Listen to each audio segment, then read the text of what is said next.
So I was listening to Sky, and one of the stories was on about police officers that are standing down from carrying a weapon in London. London's an incredibly dangerous place. London has had gangs of men for years, and even gangs of youth for years.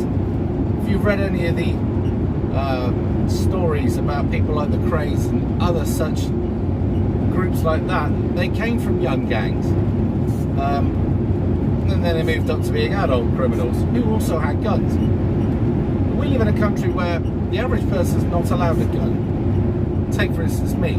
I would have to go through numerous checks, and whether I can pass them I don't know, before I'd be allowed to have a gun, and even then I couldn't walk around on the streets with it. It would have to be in a locked cabinet or a safety box going to, or it'd have to be left in a club. So, as I say, we don't have these laws, but in the UK it seems to be fairly easy for different people to buy a gun illegally. Now, I wouldn't know how they do that, but you've got kids that are using guns, you've got adults that are using guns, you've got organised crime. But in London, there are many different times when a police officer may be asked to draw his weapon. There may be a case where a criminal is trying to evade capture in a vehicle where they have a suspect that he has a gun there, and he's also trying to run people over and he's threatening others' lives. From my understanding, you can fire if the person looks like he's going to do something that may kill or viciously hurt another person. However, there is no human that's perfect, and I wouldn't want the responsibility of making that snap decision, knowing that if I get it wrong, then I could be looking at 16 or more years in the nick for murder, manslaughter, or whatever. I don't know how long the sentences are now, but I wouldn't want to be going to prison for doing what I thought was the best thing at the time, especially if you got it wrong, or if it turns out they didn't have a weapon, or whatever. Now, we have cases going back where English servicemen, British servicemen, who'd served over in Northern Ireland were looking like they were going to get dragged through court and get potentially done for manslaughter, or I don't know whether it would be more, right? And, you know, they were having to work under incredibly difficult circumstances, being very young. And so there was a thing called the yellow card, which told them all the different things that they couldn't do, basically. So, yeah, nightmare.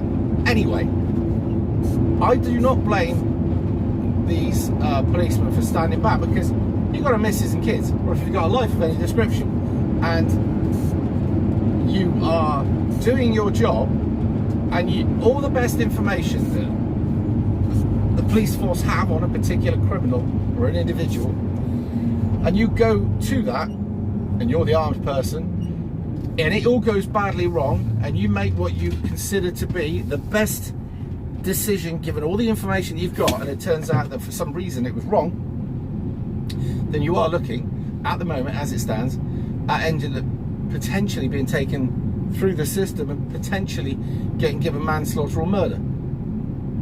No job's worth that. Now, as I've said before, I'm no great fan of the police, but I personally believe that the system should stand by you a bit more than it does.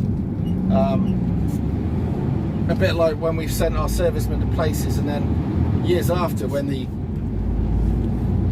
political stance of the country or the leadership has changed and they've grown incredibly weak, that they no longer defend the people who went out and did the job that they were asked to do.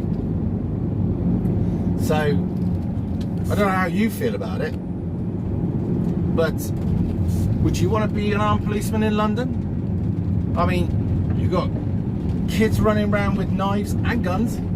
You've got a lot of foreign criminals, Albanians, etc., and other types that have come into the country that are ruthless as you like. You've got the existing gangs in there. And there are so many different gangs from all over the world that are now in London, right? You know, all sorts. I mean, back in the days, you remember hearing about the story of the Krays having a bit of drama with the Maltese and stuff like that. There's been so many different religious and so many different groups from all over the world, as I say, that are in London at the moment. They're all vying for a patch of criminal underworld, whatever it is. And then, as I say, you've got the kids that are doing their bit to pretend they're like little gangsters. And in between that, you may have mentally ill people running around. You may actually have extremists. You may have terrorists, and we will have terrorists. And you've got all of that lot running around a massively densely populated city like London, and you've got to carry around a lethal arm next to you and only discharge it in the most perfect sense, perfect measure. And if you get it wrong, you could be looking at prison. Now, you're all right, you can keep that job. So, as much as I'm not a great fan of the police, I do actually feel sorry for them in this particular one.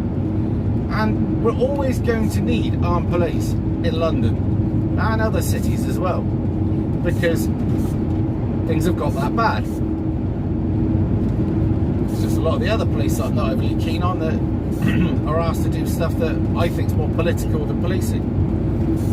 And when you go and splash your car with rainbow colours and numerous other stuff and start twerking at an event, I don't have any respect for it. And there are other things, personal experiences since I've been doing the political stuff, that's led me to believe that some of them you definitely cannot trust. It's not to say all police are bad, but I just wouldn't want to be anywhere near them, just saying. But on this particular one, they do have my sympathy. All things equal, I don't know anybody that would want to join a police force nowadays, because it's politicised, it's corrupt, it's bent. If you've got the best intentions, you're very quickly going to learn that they don't, the management. And yeah, now you can keep that. Anyway, I hear Suella Braverman is come out with a beauty, so I'll do a video on that. And I'll speak to you in a bit.